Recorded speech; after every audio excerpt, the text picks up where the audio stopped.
Au nom du Père et du Fils et du Saint-Esprit. Amen. Exode 14, 13-31. 13 Moïse répondit au peuple. Ne craignez rien, restez en place, et regardez la délivrance que l'Éternel va opérer pour vous en ce jour, car vous ne verrez plus jamais les Égyptiens que vous voyez aujourd'hui. 14 L'Éternel combattra pour vous, et vous, gardez le silence. 15 L'Éternel dit à Moïse, « Pourquoi cries-tu à moi ? Parle aux enfants d'Israël et qu'ils marchent. Cesse, toi, lève ta verge, étends ta main sur la mer, et fente-la, et les enfants d'Israël entreront au milieu de la mer à sec. 17 Et moi, je vais endurcir le cœur des Égyptiens, pour qu'ils entrent après eux dans la mer, et j'aurai gloire sur Pharaon et sur toute son armée, sur ses chars et sur ses cavaliers. 18 Et les Égyptiens sauront que je suis l'Éternel, quand j'aurai eu gloire sur Pharaon, sur ses chars et sur ses cavaliers.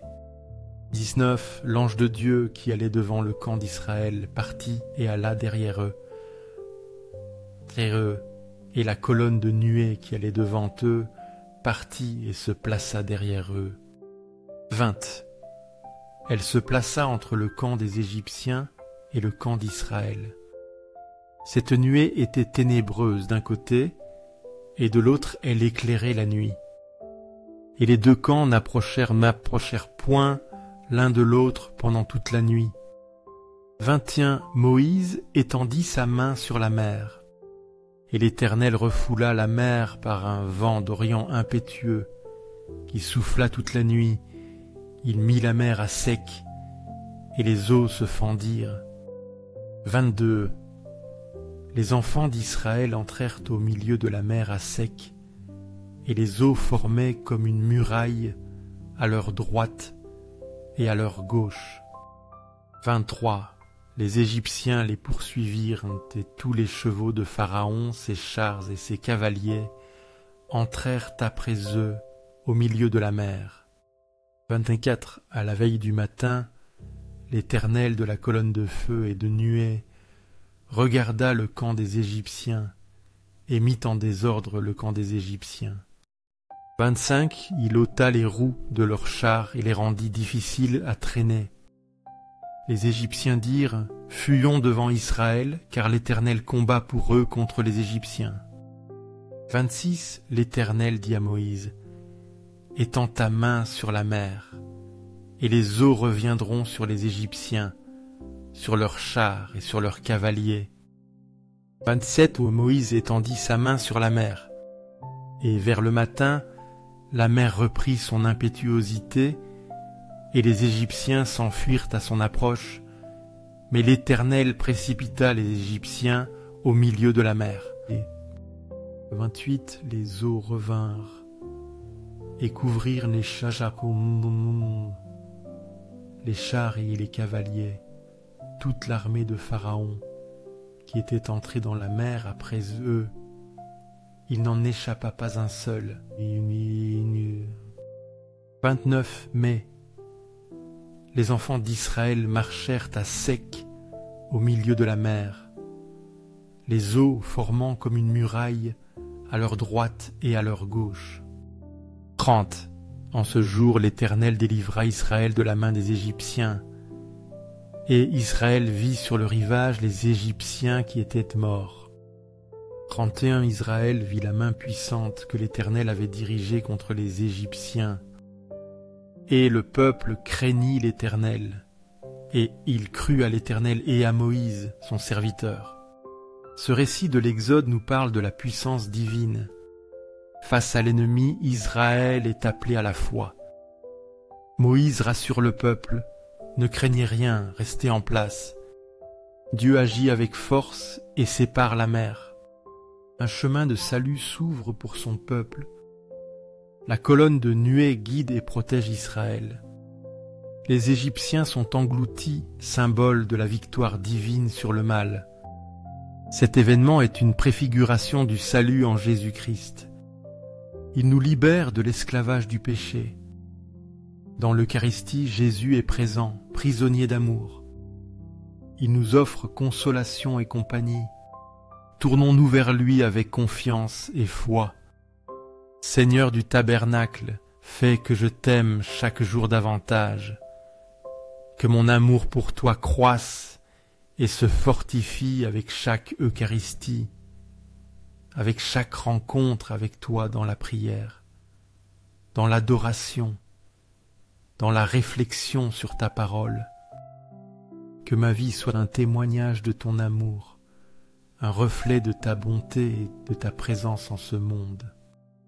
Josué 13, 7, 7, l'Éternel dit à Josué, « Aujourd'hui je commencerai à t'élever aux yeux de tout Israël, afin qu'ils sachent que je serai avec toi comme j'ai été avec Moïse. » 8. Tu donneras cet ordre aux sacrificateurs qui portent l'arche de l'Alliance. Lorsque vous arriverez au bord des eaux du Jourdain, vous arrêterez dans le Jourdain. 9. Josué dit aux enfants d'Israël, « Approchez et écoutez les paroles de l'Éternel votre Dieu. » 10. Josué dit, « À ceci vous reconnaîtrez que le Dieu vivant est au milieu de vous, et qu'il chassera devant vous les Cananéens, les Héthiens, les Héviens, les Phéréziens, les Girgasiens, les Amoréens et les Jébusiens. Bon, voici l'arche de l'alliance du Seigneur de toute la terre va passer devant vous dans le Jourdain. 12. Maintenant prenez 12 hommes parmi les tribus d'Israël, un homme de chaque tribu. 13. Et dès que les sacrificateurs qui portent l'arche de l'Éternel, le Seigneur de toute la terre, poseront la plante des pieds dans les eaux du Jourdain, les eaux du Jourdain seront coupées, les eaux qui descendent d'en haut, et elles s'arrêteront en un monceau. 14. Le peuple sortit de ses tentes pour passer le Jourdain, et les sacrificateurs qui portaient l'arche de l'Alliance marchaient devant le peuple. 15. Quand les sacrificateurs qui portaient l'arche furent arrivés au Jourdain, et que les pieds des sacrificateurs qui portaient l'arche se furent mouillés au bord de l'eau, le Jourdain regorge par-dessus toutes ses rives pendant tout le temps de la moisson. 6. Les eaux qui descendent d'en haut s'arrêtèrent et s'élevèrent en un monceau, à une très grande distance de la ville d'Adam, qui est près de Tsartan, et celles qui descendaient vers la mer de la plaine. La mer salée furent complètement coupées. Le peuple passa vis-à-vis de Jéricho. 17. Les sacrificateurs qui portaient l'arche de l'alliance de l'Éternel s'arrêtèrent de pied ferme sur le sec, au milieu du Jourdain, pendant que tout Israël passait à sec, jusqu'à ce que toute la nation eût achevé de passer le Jourdain. Ce passage du livre de Josué décrit la traversée du Jourdain. Dieu élève Josué comme il l'a fait pour Moïse. L'arche d'alliance précède le peuple. Elle symbolise la présence de Dieu au milieu d'eux. Au moment où les prêtres touchent l'eau, le Jourdain se sépare. C'est un acte de foi et d'obéissance. Comme le Jourdain s'est ouvert, nos cœurs doivent s'ouvrir à la grâce. Jésus, dans l'Eucharistie, est notre arche d'alliance. Il nous précède et nous guide dans la vie. Laissons-le nous conduire à travers les eaux tumultueuses de nos épreuves. Sa présence est source de courage et de victoire. Approchons-nous de lui avec foi et humilité. Je t'adore, Seigneur et Créateur, caché dans le très saint sacrement de l'autel. Je t'adore pour tous les travaux humains, pour toutes les luttes, pour toutes les joies et souffrances que vivent tes enfants sur cette terre. Marc 1, 9 et 12. 9 en ce temps-là, Jésus vint de Nazareth en Galilée, et il fut baptisé par Jean dans le Jourdain. 10 au moment où il sortait de l'eau, il vit les cieux s'ouvrir, et l'Esprit descendre sur lui comme une colombe. 11 et une voix vint des cieux. Tu es mon Fils bien-aimé, en toi j'ai mis toute mon affection. Cet extrait de l'évangile de Marc relate le baptême de Jésus. Il se rend au Jourdain et reçoit le baptême de Jean. Au sortir de l'eau, les cieux s'ouvrent. L'Esprit Saint descend sur lui sous la forme d'une colombe. La voix du Père se fait entendre. Tu es mon Fils bien-aimé. Le baptême de Jésus est une manifestation de la Trinité. C'est le début de sa mission publique. Dans l'Eucharistie, nous rencontrons ce Jésus baptisé. L'Esprit Saint est toujours présent. Le Père nous reconnaît comme ses enfants bien-aimés. Accueillons ce don avec gratitude et étour. D'ingratitude et amour. Laissons-nous baptiser par le feu de l'Esprit. Bien que ces belles choses ne soient qu'un pâle reflet de toi, car tu es la beauté incomparable, je te reconnais dans la création, dans la nature, dans chaque visage humain. Mais au-delà de tout cela, je te reconnais dans le très saint sacrement, où tu t'es caché, où tu as voilé ta gloire sous les apparences du pain consacré. Jean 3, Injun. Mais il y eut un homme d'entre les pharisiens, nommé Nicodème, un chef des Juifs, qui vint de nuit auprès de Jésus, et lui dit, « Rabbi, nous savons que tu es un docteur venu de Dieu, car personne ne peut faire ces miracles que tu fais si Dieu n'est avec lui. » 3. Jésus lui répondit, « En vérité, je te le dis, si un homme ne naît de nouveau, il ne peut voir le royaume de Dieu. » 4. Nicodème lui dit, « Comment un homme peut-il naître quand il est vieux? Peut-il rentrer dans le sein de sa mère et naître? » 5. Jésus répondit, « En vérité, je te le dis, si un homme ne naît d'eau et d'esprit, il ne peut entrer dans le royaume de Dieu. Si ce qui est né de la chair est chair, et ce qui est né de l'esprit est esprit. » 7. Ne t'étonne pas que je t'ai dit, il faut que vous naissiez de nouveau. 8. Le vent souffle où il veut, et tu en entends le bruit, mais tu ne sais d'où il vient, ni où il va. Il en est de même de tout homme qui est né de l'esprit. Cet extrait de l'évangile de Jean nous présente la rencontre de Jésus avec Nicodème. Nicodème vient interroger Jésus de nuit. Jésus lui parle de la nécessité de naître de nouveau. Il faut naître d'eau et d'esprit pour entrer dans le royaume de Dieu. Cette nouvelle naissance est une œuvre de l'Esprit Saint. Elle nous transforme de l'intérieur. Comme le vent, l'Esprit est imprévisible et puissant. Dans l'Eucharistie, nous recevons ce don de l'Esprit. Il nous renouvelle et nous ouvre à la vie divine. Demandons la grâce de cette nouvelle naissance. Laissons l'Esprit Saint agir en nous.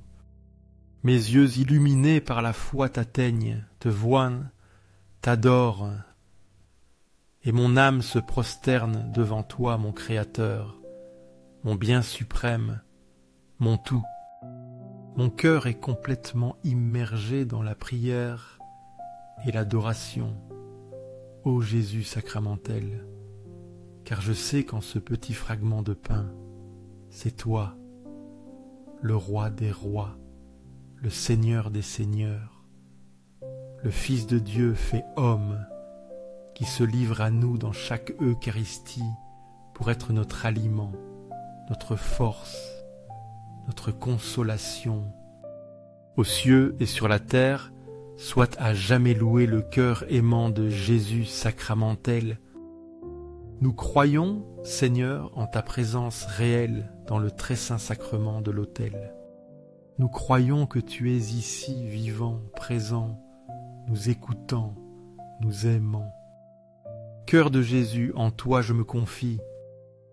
Cœur de Jésus, ardent d'amour pour nous, enflamme nos cœurs en ton amour, pour que nous puissions t'aimer comme tu le mérites, pour que nous puissions répondre à ton amour de tout notre être.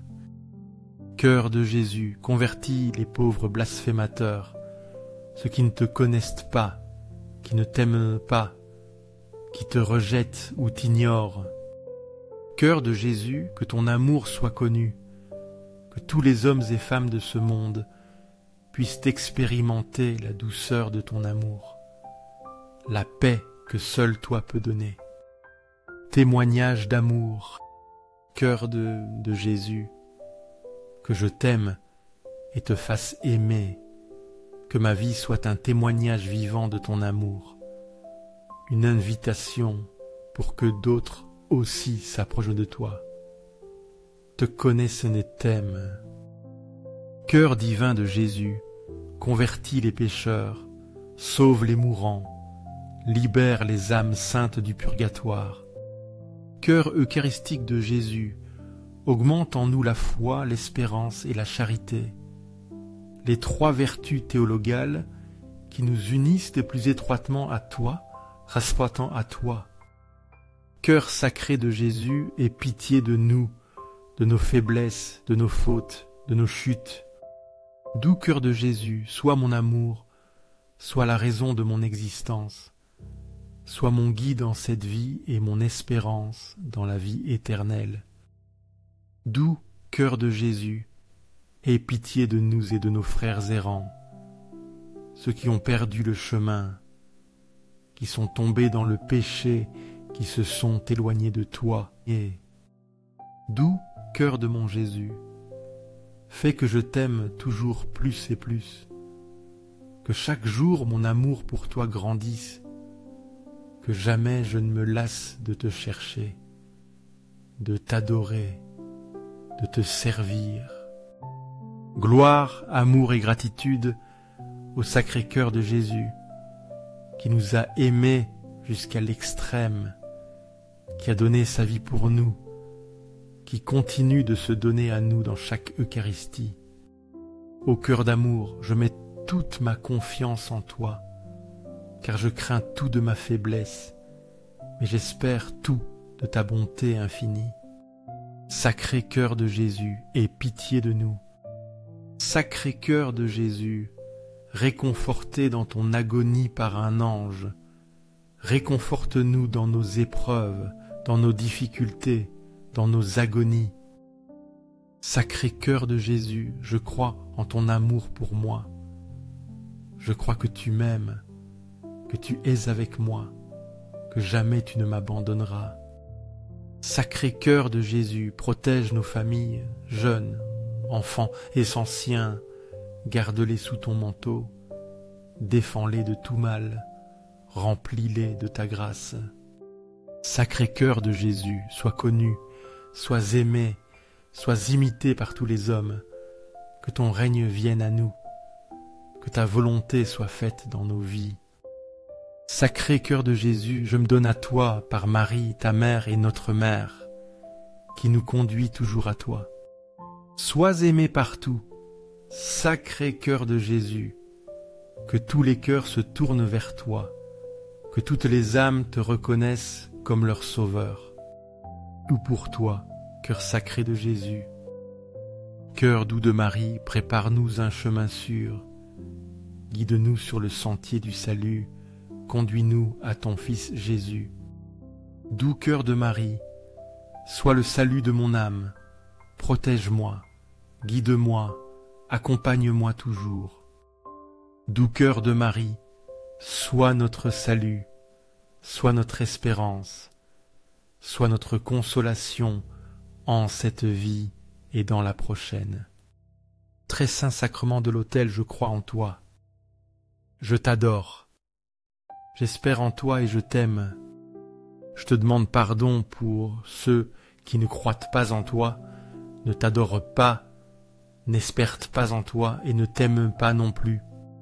Aux cieux et sur la terre, soit à jamais loué le cœur aimant de Jésus sacramentel. Se répète 3 fois comme forme de louange. Aux cieux et sur la terre, soit à jamais loué le cœur aimant de Jésus sacramentel. Aux cieux et sur la terre, soit à jamais loué le cœur aimant de Jésus sacramentel.